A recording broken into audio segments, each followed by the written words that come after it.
Current electricity में इस lecture में देखेंगे एक तो करंट डेंसिटी और एक देखेंगे relation between drift velocity and current.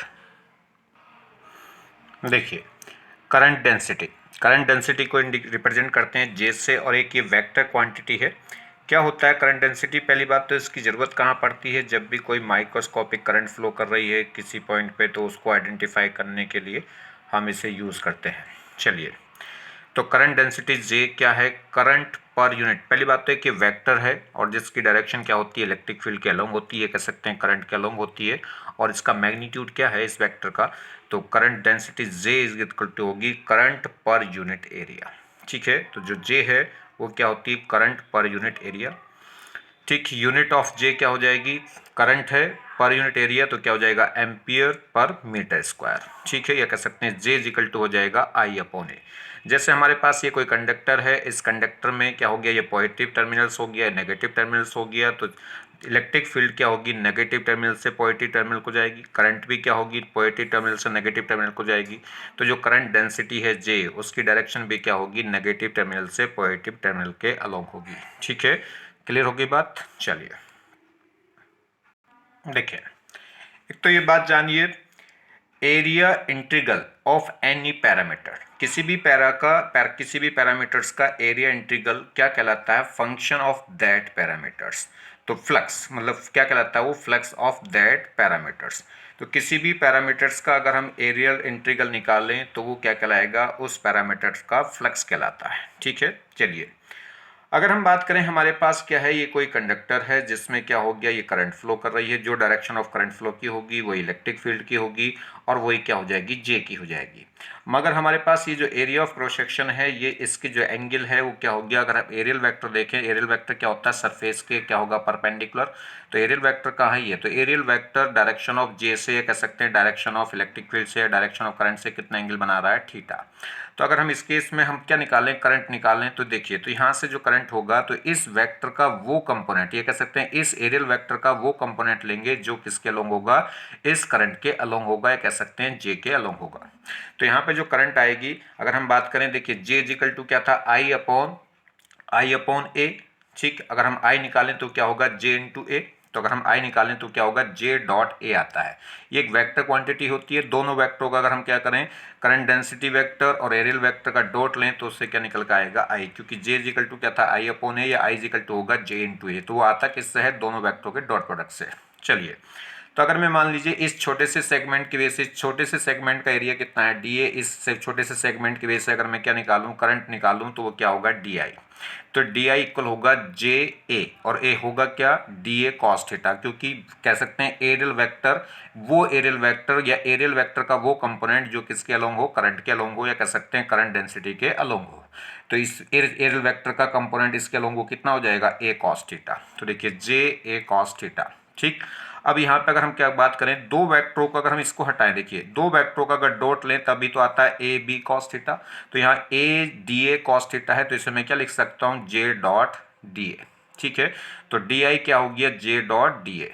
अब हम क्या निकालना है? नेट करंट निकालनी है कि पूरे क्रॉस सेक्शन एरिया से कितने करंट फ्लो कर रही होगी, तो इसे इंटीग्रेट कर देंगे और वो क्या कहलाएगा?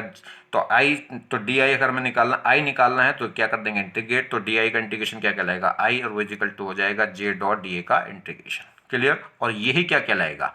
किसी भी पैरामीटर्स का जो एरियल इंटीग्रल है उसे हम क्या बोलते हैं? फ्लक्स। तो ये क्या कहलाएगा? Flux of current density. किस डेंसिटी का? किसका?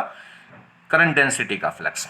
तो जो करंट है आई, वो इक्वल हो गई किसके? जे डॉट डी ए, या कह सकते हैं टोटल करंट निकालनी है तो वो क्या हो जाएगा? इंटीग्रेट कर देंगे जे डॉट डी ए, और ये क्या कहलाएगा? Flux of current density. और फ्लक्स ऑफ करंट डेंसिटी क्या होती है? करंट। तो एक करंट की नई डेफिनेशन और निकल कर आ गई कि आई इज इक्वल टू क्या होगा? Flux of current density. ठीक है, और फ्लक्स किसे बोलते हैं वो भी मैंने आपको बताया। क्या है? Areal integral of any parameters क्या होगा? वो फ्लक्स ऑफ दैट पैरामीटर्स। तो किसी भी पैरामीटर्स का एरियल इंटीग्रल को क्या बोलते हैं? Flux of that parameters. तो ये किसका एरियल इंटीग्रल है? करंट डेंसिटी का, तो इसे क्या बोल देंगे? फ्लक्स ऑफ करंट डेंसिटी, और वो होगा किसके इक्वल? करंट के। नेक्स्ट देखिए, अगर हम बात करें रिलेशन की, हम क्या करना चाहते हैं? रिलेशन निकालना चाहते हैं किसके बीच में? तो देखिए जी, relation between current and drift velocity. हमने क्या लिया?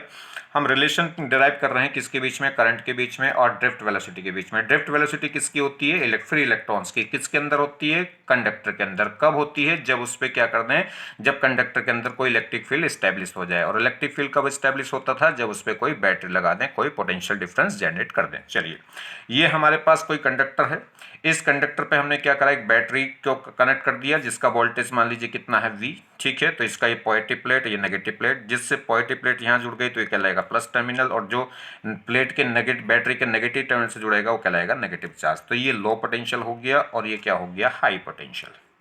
ठीक, तो इलेक्ट्रिक फील्ड, इसमें एक इलेक्ट्रिक फील्ड स्टैब्लिश हो जाएगा किधर, किस तरह से, हाई पोटेंशियल से लो पोटेंशियल की तरफ। जब इलेक्ट्रिक फील्ड स्टैब्लिश होगा तो इलेक्ट्रॉनों पे एक फोर्स लग जाएगा, इलेक्ट्रोस्टैटिक फोर्स, और जिसकी डायरेक्शन क्या होगी, इलेक्ट्रिक फील्ड क्या, अपोजिट। क्यों, क्योंकि इलेक्ट्रॉनों पे क्या है, नेगेटिव चार्ज। चलिए, तो इलेक्ट्रॉन्स इधर मूव करना शुरू कर देंगे, जिससे करंट क्या मूव करेगी, इधर। चलिए, तो यहाँ पे क्या होगा, इलेक्ट्रॉन इधर जाएंगे तो सर्किट में करंट यहाँ मूव कर जाएगी, ये करंट क्या कर जाएगी, इसमें मूव कर जाएगी। चलिए जी, मान लेते हैं हमने क्या करा, एक छोटे से टी टाइम में, मान लीजिए इसमें हमने एक क्रॉस सेक्शन एरिया ले लिया जिसकी लेंथ कितनी है, dx, ठीक है। ये जो वायर है, ये कंडक्टिंग वायर है, इसका क्रॉस सेक्शन एरिया हम कितना ले लेते हैं, a, ठीक है। इसका क्रॉस सेक्शन एरिया a है। हम लेते हैं कि dx टाइम में इलेक्ट्रॉन यहाँ से यहाँ चले गए। मान लीजिए एक छोटा सा टाइम इंटरवल लेते हैं dx, उस dx इंटरवल में इलेक्ट्रॉन यहाँ से यहाँ मूव कर गए, तो इसमें मान लीजिए कितना सेगमेंट, कितने डिस्टेंस मूव कर गए, dx लाइन। तो dt टाइम में एक छोटे से टाइम इंटरवल में इलेक्ट्रॉन्स कितना मूव कर गए, dx लेंथ मूव कर गए। तो ये एक सेगमेंट बन गया जिसकी लेंथ कितनी है, dx। अगर मैं इसके एरिया की बात करूंगा तो एरिया किससे निकलेगा, एरिया ऑफ, अगर मैं इसकी वॉल्यूम की बात करूंगा तो वॉल्यूम किससे आएगा, एरिया इनटू थिकनेस, ठीक है। तो एरिया क्या होगा, area of cross section a, और थिकनेस कितनी हो गई, dx। चलिए, तो देखिए, area of cross section of wire, अगर वायर का एरिया ऑफ क्रॉस सेक्शन कितना है जी, a, ठीक है। ये देखिए, हम क्या कर रहे हैं कि area of cross section of wire कितना ले लिया हमने, a, volume of small segment, इस छोटे से सेगमेंट का वॉल्यूम कितना हो जाएगा, तो एरिया इनटू थिकनेस, और थिकनेस कितनी है, dx, और एरिया कितना, a। तो इसका जो वॉल्यूम है इस स्मॉल सेगमेंट का, स्मॉल एलिमेंट का एरिया, वो स्मॉल सेगमेंट का वॉल्यूम, तो वॉल्यूम किससे आ जाएगा, एरिया इनटू थिकनेस, ठीक है।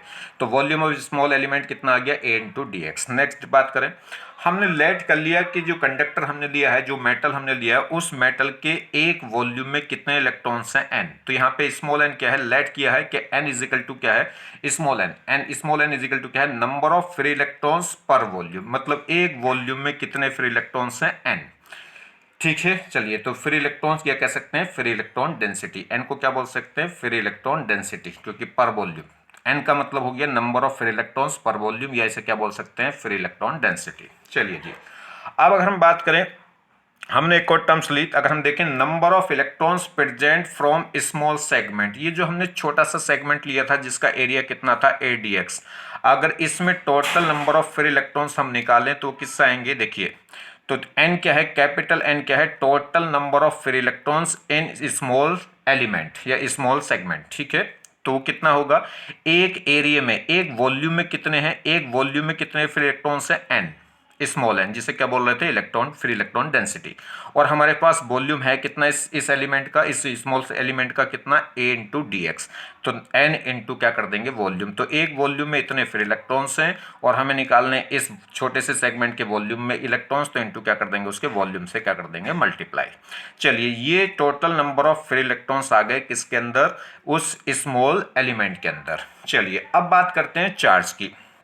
तो इस छोटे से सेगमेंट में चार्ज होगा कितना, तो जितने भी इलेक्ट्रॉन है इनटू क्या कर देंगे, ई, क्योंकि एक इलेक्ट्रॉन पे चार्ज कितना होता है, ई मतलब फंडामेंटल चार्ज, ठीक है। तो अगर हम बात करें, therefore charge related to the small segment, इस छोटे से सेगमेंट में कितना चार्ज होगा, तो वो क्या होगा, डी क्यू, वो कितना होगा, एन तो हो गया number of free electrons in small segment, और एक इलेक्ट्रॉन पे चार्ज होता कितना, ई, तो n इंटू ई, ये क्या हो गया, टोटल चार्ज, जहां पे कैपिटल N की वैल्यू क्या है, स्मॉल n इंटू ADX। देखो, ये यही तो आया था, नंबर ऑफ इलेक्ट्रॉन्स और इंटू वॉल्यूम, और साथ में क्या हो गया था, E, तो ये हो गया टोटल चार्ज NEADX। चलिए, तो देखिए, अगर हम बात करें तो I इज इक्वल टू, अब हमें निकालनी करंट, तो I इक्वल टू क्या होती है, DQ अपॉन DT, ठीक है। अब छोटे से टाइम सेगमेंट में कितना चार्ज फ्लो कर गया था, डी क्यू फ्लो कर गया था। dt टाइम इंटरवल में कितना चार्ज फ्लो कर गया था, डी क्यू। अब ये डी क्यू की वैल्यू हम निकाल चुके हैं, कितना, तो वो क्या था, N E A D X, N E A D X, और अपॉन में क्या है, डी टी। और D X upon D T मतलब डिस्टेंस अपॉन टाइम। इसे क्या बोल सकते हैं, स्पीड। स्पीड मतलब वेलोसिटी, और वेलोसिटी किसी भी इलेक्ट्रॉन्स की स्पीड जिसकी वजह से करंट फ्लो हो रहा हो या जिसकी वजह से चार्ज फ्लो हो रहा हो, उसे क्या बोलते हैं, ड्रिफ्ट वेलोसिटी। ठीक है, तो D X upon D T यहाँ पे क्या होगा, वी डी। ड्रिफ्ट वेलोसिटी होगी, थर्मल स्पीड नहीं, क्योंकि थर्मल स्पीड की वजह से चार्ज फ्लो नहीं आता या करंट फ्लो नहीं आती। ठीक है, तो यहाँ पे जो D X upon D T मतलब डिस्टेंस अपॉन टाइम, ये क्या हो जाएगा, स्पीड या कह सकते हैं वेलोसिटी। और कौन सी वेलोसिटी, ड्रिफ्ट वेलोसिटी। तो फॉर्मूला आ गया I equal to N E A we D. ये रिलेशन हो गया किसके बीच में, करंट और ड्रिफ्ट वेलोसिटी के बीच में। आप इस डेरिवेशन को बिल्कुल एक लाइन में कर सकते हैं। देखिए, अगर आपको करना है तो कैसे करेंगे, ये समझिए, मेरी बात समझिए। यहाँ से देखिए, हमारे पास क्या है, हमें क्या निकालना है, हमें निकालना है करंट। करंट क्या होगा, D Q upon D T. कितना चार्ज फ्लो करा, कितना चार्ज फ्लो करा, तो मान लीजिए, देखिए एन इलेक्ट्रॉन्स क्या कर गए, फ्लो कर गए। इस टी समय में कितने इलेक्ट्रॉन्स फ्लो कर गए, एन, और एक इलेक्ट्रॉन पे चार्ज कितना होता है, ई अपॉन टी। अब ये एन क्या है, number of transfer of electrons, और ये कैसे निकलेंगे, ये हो गया एक वॉल्यूम में इलेक्ट्रॉन कितने, एन, और टोटल वॉल्यूम था कितना, ए इंटू डी एक्स, या एक्स मान लो। ठीक है, अगर डी टी लूंगा तो वहां डी एक्स हो जाएगा, और टी लूंगा तो वहां ले लेंगे एक्स। एक वॉल्यूम में कितने इलेक्ट्रॉन थे, इतने, और वॉल्यूम है कितना, ए इंटू एक्स। ठीक, और इंटू क्या हो गया, ई। ये तो आ गए। देखिए, चार्ज कितना आया, नंबर ऑफ इलेक्ट्रॉन्स इंटू एक इलेक्ट्रॉन का चार्ज, Q इक्वल टू होगा एन इंटू ई, जहां पे एन क्या है, नंबर ऑफ इलेक्ट्रॉन। अब नंबर ऑफ इलेक्ट्रॉन किससे आए थे, एक, ये तो स्मॉल एन तो क्या है, एक वॉल्यूम के इलेक्ट्रॉन, और एक वॉल्यूम मेरे पास है कितना, ए इंटू एक्स, या कह लो ए इंटू डी एक्स। ठीक है, इंटू साथ में ई, और अपॉन में क्या होगा, टी। अगर बात करें x अपॉन टी, तो ये क्या हो जाएगी, ड्रिफ्ट वेलोसिटी। तो देखिए, आ गया फॉर्मूला, एन ई ए, और क्या हो जाएगी, ड्रिफ्ट वेलोसिटी। तो ये एक लाइन का डेरिवेशन है। ठीक है, चलिए, अब तो आपको समझ गया क्या क्या ना, वैसे वैसे बस करते चले आएंगे। नेक्स्ट देखिए, तो एक अब इंपॉर्टेंट बात निकल के आती है, क्या, समझिए, ड्रिफ्ट वेलोसिटी जब करंट क्या रहे, कांस्टेंट। देखिए, n फिक्स है, किसी भी कंडक्टर के लिए n की वैल्यू फिक्स है, चार्ज ऑफ इलेक्ट्रॉन फिक्स है। अगर I को क्या कर दें, कांस्टेंट, तो इस केस में ये तीनों कांस्टेंट हो जाएंगे, तो जो ड्रिफ्ट वेलोसिटी है वो इनवर्सली प्रोपोर्शनल हो जाएगी किसके, एरिया ऑफ क्रॉस सेक्शन के। अभी हमने पीछे पढ़ के आए लास्ट लेक्चर में कि जो ड्रिफ्ट वेलोसिटी है वो डिस्टेंस पे डिपेंड करती है, अगर अप्लाइड वोल्टेज क्या हो, कांस्टेंट हो। तो अगर वोल्टेज कांस्टेंट है, ड्रिफ्ट वेलोसिटी किस पे डिपेंड कर रही थी, लेंथ पे, और लेंथ के इन्वर्सली हो रही थी, मगर एरिया ऑफ क्रॉस सेक्शन पे डिपेंड नहीं कर रही थी। अब दूसरा पॉइंट बनता है, अगर करंट कांस्टेंट है तो जो ड्रिफ्ट वेलोसिटी है वो किस पे डिपेंड करेगी, एरिया पे डिपेंड करेगी, डिस्टेंस लेंथ पे डिपेंड नहीं करेगी कंडक्टर के। और एरिया की भी क्या आ रही है, देखो, इन्वर्सली आएगी, क्योंकि वी डी इन्वर्सली प्रोपोर्शनल हो जाएगा किसके, एरिया के, मगर कब, जब करंट क्या हो, सेम हो। तो ड्रिफ्ट वेलोसिटी इनवर्सली प्रोपोर्शनल होगी एरिया के जब करंट क्या हो, कांस्टेंट, और ड्रिफ्ट वेलोसिटी इनवर्सली प्रोपोर्शनल होगी लेंथ ऑफ कंडक्टर के, कब, जब पोटेंशियल क्या हो, कांस्टेंट हो। क्लियर, चलिए, तो कह रहा है current, when current is the same then drift velocity depend on area of cross section. और कैसे डिपेंड करेगी, इनवर्सली प्रोपोर्शनल, क्योंकि v d is equal to हो जाएगी I upon n E A. ठीक है, अगर एन आई को कांस्टेंट मान ले तो I constant, n constant, e constant, तो बस ए बचा और वी डी बची। But drift velocity does not depend on length of the wire. तो इस केस में जो ड्रिफ्ट वेलोसिटी है वो लेंथ पर डिपेंड नहीं करेगी। तो अब ये दो पॉइंट बन गए, इन पॉइंटों को आप ध्यान रखना है। ड्रिफ्ट वेलोसिटी एरिया पे डिपेंड नहीं करेगी, लेंथ पे डिपेंड करेगी, कब, जब पोटेंशियल क्या होगा, सेम, और लेंथ पे भी क्या होगी, इनवर्सली प्रोपोर्शनल। और अगर करंट सेम है तो उस केस में ड्रिफ्ट वेलोसिटी लेंथ पे डिपेंड करे, उस केस में जो ड्रिफ्ट वेलोसिटी है वो एरिया ऑफ क्रॉस सेक्शन पे डिपेंड करेगी, लेंथ पे डिपेंड नहीं करेगी, और एरिया ऑफ क्रॉस सेक्शन के भी कैसे, इनवर्सली। चलिए, नेक्स्ट प्रॉब्लम देख लेते हैं।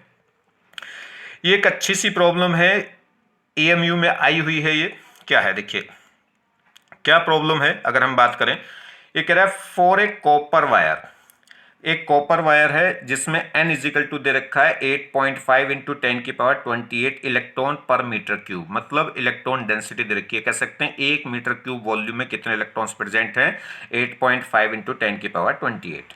लेंथ कितनी दे रखी कंडक्टर की 3 मीटर और area of cross section conductor का कितना दे रखा है 2 इंटू 10⁻⁻6 मीटर स्क्वायर और इसमें जो करंट फ्लो हो रही है वो कितनी है 3 एम्पियर। तो कह रहा है calculate the time taken by electrons to drift from one end of wire to the another end. तो इस वायर के अंदर इलेक्ट्रॉन को एक पॉइंट से दूसरे पॉइंट तक ड्रिफ्ट होने में कितना टाइम लगेगा, मतलब एक एंड से दूसरे पॉइंट तक पहुंचने में कितना टाइम लगेगा।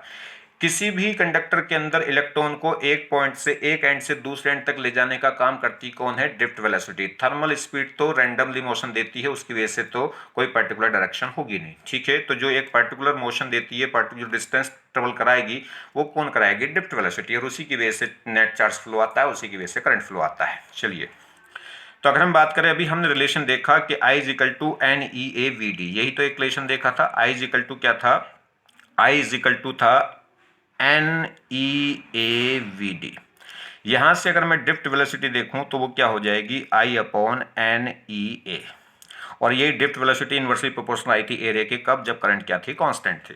तो देखिए, अब मुझे क्या दे रखा, लेंथ दे रखी कंडक्टर की, एरिया ऑफ क्रॉस सेक्शन दे रखा, और टाइम पूछ रहा है कि कितने टाइम में इलेक्ट्रॉन एक एंड से दूसरे एंड पर चले जाएंगे, कह सकते हैं कितने टाइम में इलेक्ट्रॉन 3 मीटर की लेंथ क्या कर जाएंगे, कवर कर जाएंगे या ड्रिफ्ट कर जाएंगे। तो स्पीड क्या होती है, डिस्टेंस अपॉन टाइम। डिस्टेंस तो ये आगे कितनी डिस्टेंस चलनी है जी, 3 मीटर, और स्पीड कितनी स्पीड से चलना है, ड्रिफ्ट स्पीड से, क्योंकि ड्रिफ्ट स्पीड ही तो है जो इलेक्ट्रॉनों को मूव कराएगी, ठीक है। तो देखिए, तो अगर हम अब निकालना क्या है टाइम, तो स्पीड क्या होगी, स्पीड होगी डिस्टेंस अपॉन टाइम, और स्पीड क्या होगी, इलेक्ट्रॉनों की जो डिस्टेंस कवर कराएगी वो ड्रिफ्ट स्पीड होगी या ड्रिफ्ट वेलोसिटी कहें, और लेंथ हमें दे रखी है एल, और हमें टाइम निकालना, तो टी इज इक्वल टू क्या आ गया, एल अपॉन बी डी। अब वी डी की वैल्यू कहां से उठाकर रख लेंगे, यहां से, ठीक है। तो वी डी कहाँ से आ जाएगा, या तो आप कैलकुलेट कर लो वी डी को यहाँ पे, नहीं तो इसको वैल्यू को उठा कर रखिए। तो वी डी की जगह हम क्या रख सकते हैं, आई upon n E A, I तो l upon v d, v d की जगह रखूंगा आई अपॉन एन ई ए, तो एन ई ए कहाँ पहुंच जाएगा ऊपर, एन ई ए, और ये क्या हो गया एल अपॉन आई, और आई के अपॉन में जो था एन ई ए वो कहाँ पहुंच गया ऊपर। क्लियर हो गई बात, ये देखिए यही तो है। तो अगर टाइम निकालेंगे तो क्या होगा, अगर टाइम निकालेंगे तो क्या होगा, डिस्टेंस अपॉन स्पीड, और स्पीड कौन सी, ड्रिफ्ट स्पीड, ड्रिफ्ट स्पीड की वैल्यू यहां से रख लेंगे, तो एल अपॉन आई, और अपॉन में क्या होगा, एन ई ए, वो कहां पहुंच जाएगा ऊपर। बस अब तो वैल्यू रख दीजिए, लेंथ हमें पता है, एन हमें पता है, ई हमें चार्ज ऑफ इलेक्ट्रॉन पता है, एरिया ऑफ क्रॉस सेक्शन दे रखा है, और करंट भी दे रखी है, तो क्या निकल जाएगा, टाइम निकल जाएगा। तो देखिए, तो बस अब तो वैल्यू रख देंगे। हमें क्या दे रखा था, लेंथ दे रखी थी 3 मीटर, एन की वैल्यू दे रखी थी 8.5 इंटू 10⁻28, इलेक्ट्रॉन का चार्ज ई की वैल्यू, एक इलेक्ट्रॉन पर चार्ज कितना होता है 1.6 इंटू 10⁻⁻19, और हमें क्या दे रखा है, एरिया दे रखा था कितना 2 इंटू 10⁻⁻6, और अपॉन में क्या था ये आई, और आई कितनी थी 3 एम्पेयर। इसे सोल्व करेंगे तो यहाँ से टाइम निकल जाएगा इतने सेकेंड, ठीक है, 27 इंटू 10⁻³ सेकेंड। चलिए, अब बात करते हैं relation between current density J and electric field E. देखिए जी, अगर हम बात करें करंट डेंसिटी, हमने देखी थी करंट डेंसिटी एक वेक्टर क्वांटिटी है, और इसका जो मैग्नीट्यूड था वो कितना था, करंट पर यूनिट एरिया, ठीक है। तो J इज इक्वल टू क्या था, I अपॉन ए। अब हमने अभी I का रिलेशन देख लिया ड्रिफ्ट वेलोसिटी में, I इज इक्वल टू कितना था, N E A we d, clear, और अपॉन में क्या है ए से ए कट हुआ तो ये क्या बचा, ये बच गया n e v d, clear. तो J इज इक्वल टू आ गया n E A we d. अब ध्यान दीजिए ड्रिफ्ट वेलोसिटी, ड्रिफ्ट वेलोसिटी का भी हम पीछे रिलेशन देख के आए हैं। ड्रिफ्ट वेलोसिटी को वी ई डी को हम क्या लिख सकते हैं, म्यू इंटू ई, या म्यू को भी हम क्या लिख सकते हैं, म्यू को लिख सकते हैं ई टो अपॉन एम इंटू ई, यही तो है रिलेशन। तो वी डी की जगह हम क्या रख सकते हैं, वी डी की जगह हम रख सकते हैं म्यू इंटू ई, ठीक। और इस म्यू की जगह भी हम क्या रख सकते हैं, अगर हम इस बात करें तो म्यू की जगह भी हम क्या रख सकते हैं, तो म्यू की जगह भी हम क्या रख सकते हैं, ई टो अपॉन एम, ठीक है। तो यहां से एंड ये क्या हो गया, n e square tau upon m, ये सब कांस्टेंट वैल्यू है किस पे, कांस्टेंट टेम्परेचर पे। तो एन क्या है, ये एन क्या होगा, नंबर ऑफ इलेक्ट्रॉन्स, ये कह सकते हैं डेंसिटी ऑफ इलेक्ट्रॉन्स, ई क्या होता है, चार्ज ऑफ इलेक्ट्रॉन, और टो क्या होता है, रिलैक्सेशन टाइम, और एम क्या है, मास ऑफ इलेक्ट्रॉन। ये सब कांस्टेंट वैल्यू है। इसमें टो चेंज हो सकता है अगर टेम्परेचर चेंज करा तो अगर फिक्स टेम्परेचर ले रहे हैं तो ये सारी वैल्यू क्या होगी, कांस्टेंट। तो इसमें जो जे है वो कितना आ गया, n e square tau upon m into e, और ये क्या है, कांस्टेंट टर्म्स है। तो यहाँ पे क्या हो गया, जो करंट डेंसिटी है वो डायरेक्टली प्रोपोर्शनल आ गई किसके, इलेक्ट्रिक फील्ड के, ठीक है। और इस कांस्टेंट टर्म को एक नया नाम दे सकते हैं सिग्मा, और ये सिग्मा क्या कहलाता है, सिग्मा कहलाता है कंडक्टिविटी, या क्या कह सकते हैं इसे, स्पेसिफिक कंडक्टेंस। क्लियर होगी बात। तो यहाँ से J इज इक्वल टू आ गया कितना, सिग्मा E, और सिग्मा की वैल्यू क्या है, यही तो है, जो कंपेयर करें तो कितना हो गया, NE² टो अपॉन m। तो ये अगर हम बात करें जो इस, तो ध्यान दीजिए, एक तो ध्यान देना है कि जो करंट डेंसिटी है वो डायरेक्टली प्रोपोर्शनल है किसके, इलेक्ट्रिक फील्ड के। जैसे जैसे इलेक्ट्रिक फील्ड बढ़ती है वैसे वैसे ड्रिफ्ट वेलोसिटी बढ़ती है, क्योंकि ड्रिफ्ट वेलोसिटी भी क्या है, ड्रिफ्ट वेलोसिटी भी क्या थी, इलेक्ट्रिक फील्ड के डायरेक्टली प्रोपोर्शनल थी। देखिए अगर आप यहाँ देखना चाहें, ये देखिए यहाँ पे जो ड्रिफ्ट वेलोसिटी है वो डायरेक्टली प्रोपोर्शनल थी किसके, वी डी डायरेक्टली प्रोपोर्शनल किसकी थी, ई के। तो जैसे जैसे इलेक्ट्रिक फील्ड बढ़ती है वैसे वैसे ड्रिफ्ट वेलोसिटी बढ़ती है, क्योंकि इलेक्ट्रॉन में ड्रिफ्ट वेलोसिटी आती किसकी वजह से, इलेक्ट्रिक फील्ड की वजह से। और वैसे ही क्या होगा, जैसे जैसे इलेक्ट्रिक फील्ड बढ़ेगी वैसे वैसे ड्रिफ्ट वेलोसिटी बढ़ेगी, वैसे वैसे करंट बढ़ेगी, और वैसे वैसे क्या है, करंट डेंसिटी भी क्या होगी, इंक्रीज होगी। तो सब किसके डायरेक्टली प्रोपोर्शनल हो गए, इलेक्ट्रिक फील्ड के। ठीक है, तो एक रिलेशन आ गया, J इज इक्वल टू हो गया सिग्मा E, और यहाँ पे क्या होगा, तो J डायरेक्टली प्रोपोर्शनल किसके, E के, और ये सिग्मा की वैल्यू क्या है, सिग्मा को बोलते हैं कंडक्टिविटी या स्पेसिफिक कंडक्टेंस, और इसकी वैल्यू कितनी आ गई, NE² upon to upon m। तो ये किस पे डिपेंड करेगा सिग्मा, देखिए n क्या है, इलेक्ट्रॉन डेंसिटी। इलेक्ट्रॉन डेंसिटी क्या होगी, डिफरेंट डिफरेंट होगी, कॉपर मेटल के लिए कुछ और होगी, सिल्वर मेटल के लिए कुछ और होगी। तो किस पे डिपेंड करेगा, तो सिग्मा की वैल्यू तो किस पे डिपेंड करेगी, नेचर ऑफ मटेरियल्स पे। और किस पे, टो क्या है, टो है रिलैक्सेशन टाइम, और रिलैक्सेशन टाइम किस पे डिपेंड करता है, टेम्परेचर पे। जैसे जैसे हम टेम्परेचर बढ़ाते हैं वैसे वैसे क्या होगा, नंबर ऑफ कोलिजन बढ़ते हैं, क्योंकि टेम्परेचर बढ़ाने से स्पीड बढ़ेगी, और स्पीड बढ़ेगी तो कोलिजन बढ़ेंगे, और कोलिजन बढ़ेंगे तो क्या होगा, रिलैक्सेशन टाइम टो क्या हो जाता है, घट जाता है। ठीक है, तो किस पे, तो सिग्मा जो कंडक्टिविटी है वो किस किस बातों पे डिपेंड कर गई, एक तो किस पे डिपेंड कर गई, नेचर ऑफ मटेरियल्स पे, और एक किस पे डिपेंड कर गई है, टाइम पे। तो इसका मतलब वो कंडक्टर की डायमेंशंस पे डिपेंड नहीं करती, मतलब लेंथ क्या है, एरिया ऑफ क्रॉस सेक्शन क्या है, इस बात पे डिपेंड नहीं करेगी।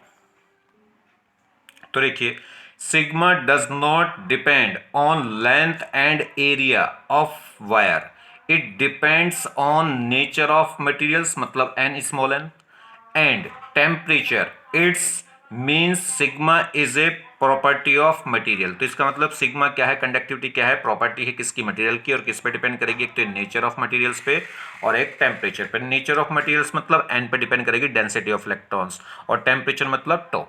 ठीक है, चलिए, तो यहां से जो J है वो इक्वल टू आ गया सिग्मा इंटू E। अगर हम वेक्टर फॉर्म लिखें तो देखिए सिग्मा की वैल्यू हमेशा क्या होगी, पॉजिटिव, और पॉजिटिव होगी तो जो डायरेक्शन इलेक्ट्रिक फील्ड की है वही डायरेक्शन किसकी होगी, इलेक्ट्रॉन डेंसिटी की। तो इलेक्ट्रॉन डेंसिटी और इलेक्ट्रिक फील्ड हमेशा क्या होते हैं, पैरेलल होते हैं। तो इसका मतलब इलेक्ट्रॉन डेंसिटी भी क्या होगी, हाई पोटेंशियल टू कहाँ चलती है, लो पोटेंशियल, क्योंकि इलेक्ट्रिक फील्ड कहाँ चलती है, high potential to low potential. तो जिस डायरेक्शन में इलेक्ट्रिक फील्ड होगी उसी डायरेक्शन में करंट होती है, उसी डायरेक्शन में क्या होगी, करंट डेंसिटी होगी। तो अगर हम बात करें यहाँ पे, तो direction of J vector from high potential to low potential, तो जो करंट डेंसिटी है उसकी डायरेक्शन भी क्या होती है, positive terminal to negative terminal, या कह सकते हैं high potential to low potential. एक प्रॉब्लम देख लें, क्या है प्रॉब्लम, अगर हम बात करें, देखिए इस प्रॉब्लम की, ये कह रहा है a constant current pass through a wire of non-uniform area of cross section within of the following statement is correct। वो कह रहा है which of the following statement is correct। ये कह रहा है एक कांस्टेंट करंट है जो क्या है, non uniform area of wire से क्या हो रही है, पास हो रही है। तो इनमें से बताना है कौन सा स्टेटमेंट करेक्ट है। तो देखिए जरा बात करें हम, बात ये है जी, हमारे पास क्या है, ये एक हमारे पास नॉन क्रॉस सेक्शन एरिया का एक वायर है, इसका एरिया ऑफ क्रॉस सेक्शन यहाँ कम है और यहाँ पे क्या है, ज़्यादा है। लगातार एरिया ऑफ क्रॉस सेक्शन क्या हो रहा है, इंक्रीज। इसमें कांस्टेंट करंट पास हुई तो करंट, जितनी करंट यहाँ से एंटर करेगी उतनी करंट यहाँ से बाहर निकलेगी। करंट का तो कहीं लॉस होगा नहीं। ठीक है, आपने देखा भी है, अगर मान लीजिए किसी बैटरी के पॉजिटिव टर्मिनल से जितनी करंट एंटर करती है, स्टार्ट होती है, उतनी करंट वापस नेगेटिव टर्मिनल में आके बढ़ जाती है। तो करंट तो हमेशा क्या रहेगी, फिक्स, या कह सकते हैं करंट इस एरिया ऑफ क्रॉस सेक्शन पर डिपेंड नहीं करती, वो तो सिर्फ और सिर्फ डिपेंड करती है कि कितना चार्ज पार्टिकल फ्लो हुआ कितने टाइम में, यानी कि एक सेकंड में कितना चार्ज फ्लो कर गया, वो छोटे एरिया से पास हुआ हो या बड़े एरिया से, इससे फर्क नहीं पड़ता। ठीक है, तो जो करंट है वो तो एरिया ऑफ क्रॉस सेक्शन पर डिपेंड नहीं करेगी, जितनी करंट इधर से एंटर होगी उतनी करंट यहाँ इधर निकलेगी। तो I1 इक्वल होगा किसके, I2 के। क्लियर, तो देखिए, तो I1 तो इक्वल होगा I2 के। अब जब करंट सेम है तो करंट डेंसिटी बतानी है। करंट डेंसिटी देखिए, करंट डेंसिटी J क्या होती है, करंट पर यूनिट एरिया।